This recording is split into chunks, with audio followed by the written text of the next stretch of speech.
One TV Patrol. Asenso leadership, wala masipyat sa pagprioridad sa peace and order. May bunga o halapad nga positibong reaksyon ang pagprioridad sa Asenso leadership sa peace and order. Sa pagbisita ni Senator Pia Cayetano sa Dakbayan Susamis dili Palandugay, ipasagarbo ni Governor Henry Sevilla Waminal na gumikan sa seryosong pag-atiman sa peace and order o pagbatog sa bisan unsang kriminalidad o illegal. Halos ang tanang barangay sa Misamis Occidental gideklarar ng drug-free barangay. Gumikan sa pagkamalinawon sa probinsya o pagkadeklarang insurgency-free, mas mitaas ang gidaghanon sa mga negosyante nga mihimo og negosyo sa probinsya uban sa paghatag og matag karon og unya nga ayuda sa tanang sektor nga nakatabang usab sa pagbuhi sa lokal nga ekonomiya. Kini may resulta sa pagkawala sa Misamis Occidental sa pinakapobreng probinsya sa probinsya o sa nasud. Nakapabutang sa probinsya sa ikalimang dapit sa pinakaprogresibong probinsya sa Mindanao o ika-napolo og lima ang pinakaprogresibong probinsya sa tibuok nasud.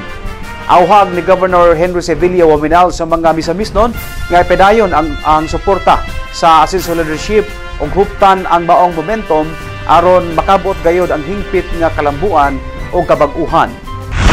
One of the poorest province ang Misamis Occidental. But tungod sa atong pagpaningkamot sa atong mga lideres, suporta ninyo o ang atong mga katawhan, kita karon sa Misamis Occidental nakagraduate na sa listahan sa pinakapobre.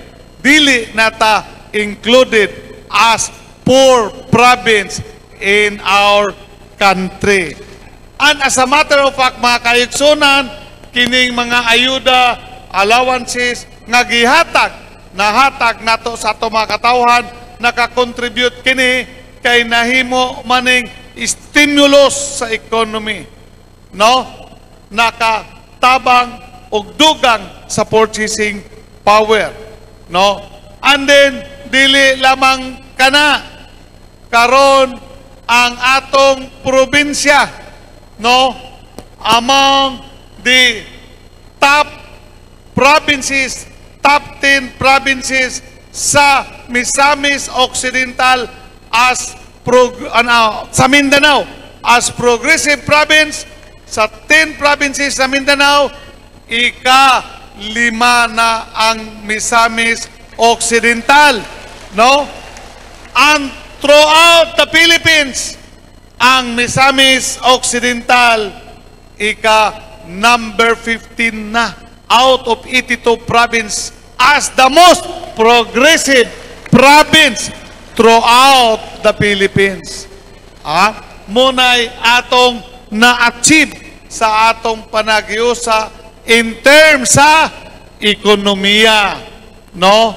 So, gawas pa ni ana tungod sa ato nga panaghiusa o panagtirabangay ang Misamis Occidental from a second-class province nahimo ng first-class province.